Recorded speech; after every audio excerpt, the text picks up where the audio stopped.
You know what? A mature relationship is when both people willingly abandon everything their partner dislikes, says this one guy to me I was talking to the other day.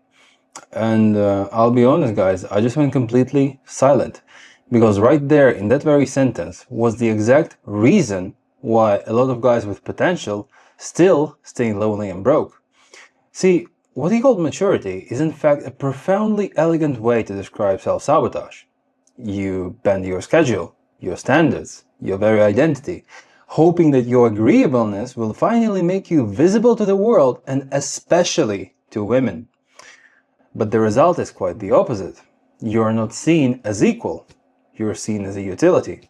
A replaceable one, really. Today, I'm going to explain why what seems like a great virtue is in fact the very anchor that is holding you down in mediocrity and loneliness.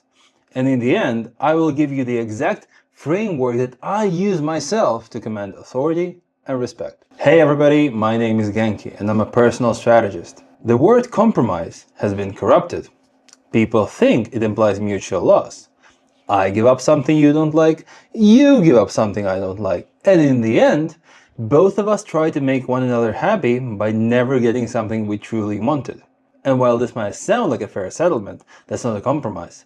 That's a miserable path to resentment, deeply rooted in utter distrust and scarcity mindset.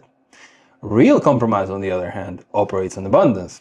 It says, this truly matters to you, and it cost me nothing significant to conform, because your values and goals were aligned with mine in the first place. This is where the true compromise lives. In the trivial, insignificant details, like what to eat for dinner or what Netflix show to watch. It's never in your values or your non-negotiable standards. Now, let me say that again.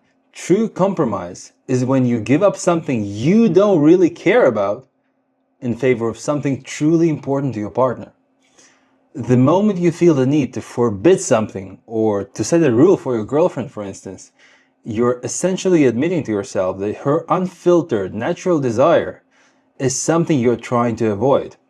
The question is, why would you want to tolerate someone who wants something that you don't want to happen in the first place? Is it because she's hot? Or is it because you're not sure if you could find anyone else?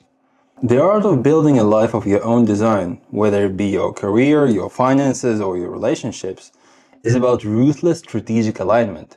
It is about finding a person whose fundamental wants and don't wants already match your own. You don't bend your reality to fit theirs. You build your own reality so powerfully that the right people are naturally drawn into its orbit. This is not about learning to be flexible or more understanding or less rigid, but in learning how to select better. Because in order to select a girl you like, you gotta be pre-selected first. And in order to be pre-selected, you have to command value first. So how do you command value? See, people like to believe that it is money that commands value or status, but it's not entirely true. What really commands value is something money and status represent. It's called freedom of choice. Most people have been misled into thinking that freedom of choice is the ability to choose what you like, when in fact it's quite the opposite. It is the ability to not choose something that seems like an obvious choice in the moment, but does not contribute to your long-term goals in any way. For instance, when you tell a girl, you know what, I don't think it's going to work out between us. This is the kind of life that I want to live, and your life choices does not contribute to us, me and you, achieving that goal in any way. Now, this is not judgmental. This is called being selective. The hardest part, though, is actually sticking to your word, because when you say the right thing but don't act on it, you're pretty much proving to yourself, not to her, that you don't really have any standards. And the more you have such proof, the more it becomes your reality, a quite miserable and a mediocre one at best. So think about this strategically. Every time you compromise your core values, you're not building connection, you're amplifying resentment. People don't respect what comes easy, especially the high status people. If you act like you have standards, but use it as like a little technique to get what you want, they will quickly sense that. and they start seeing you as a utility, not as someone worth listening to. The art of building anything valuable starts with defining your non-negotiable standards. Like most guys approach relationships like a job interviews, desperately trying to fit the role. Winners, on the other hand, approach them like investors, looking for natural alignment and mutual benefit. When you know exactly what you want and exactly what you stand for, you become magnetic to the right people and naturally repel the wrong ones. Now let me connect the dots here. True flexibility and compromise comes from unshakable foundation. When you are rock solid on what matters, you can be fluid on what doesn't. But without that foundation, you're not flexible. You're just being weak. So here's the simple framework that I use myself to command value and respect. Step number 1, identify your absolute non-negotiable standards. Now, it's not as easy as it sounds. While there are some obvious red lines like cheating in a relationship, most of your non-negotiables are hidden deep within your subconscious mind.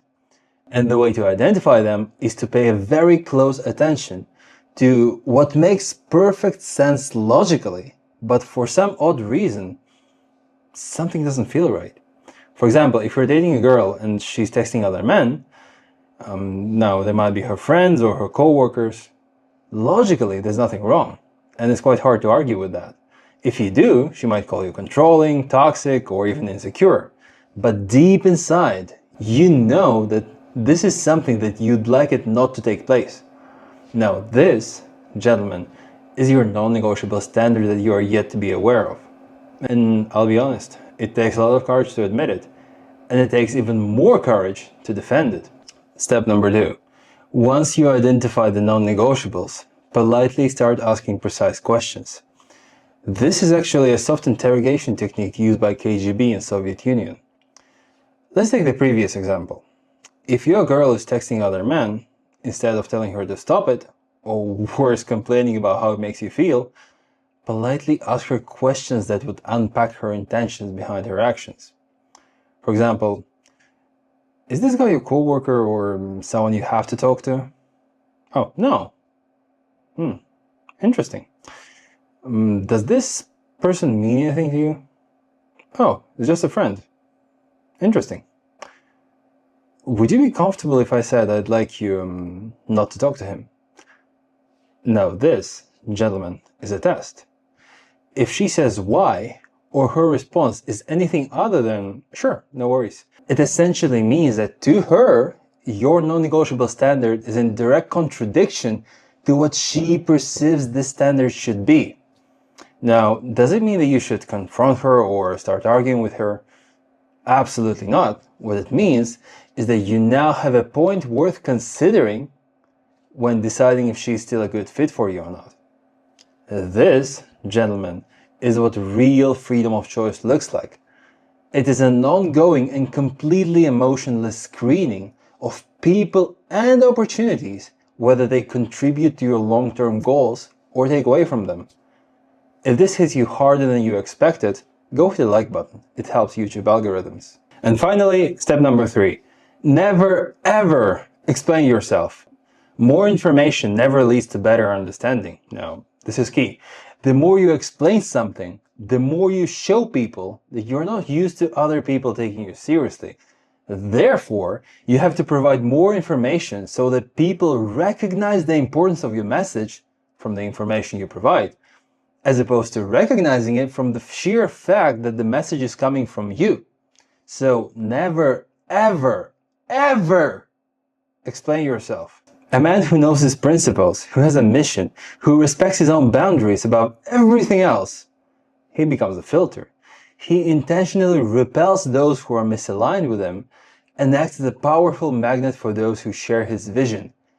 He does not have to chase. He builds something worth choosing. If this video provided you with some clarity and you're done with surface level advice, go hit that subscribe button. I don't do motivational stuff. I give you the blueprints that actually move the needle. No sugarcoating, no false promises, just the raw truth about building real status. Now, let's get to work, guys. Thank you.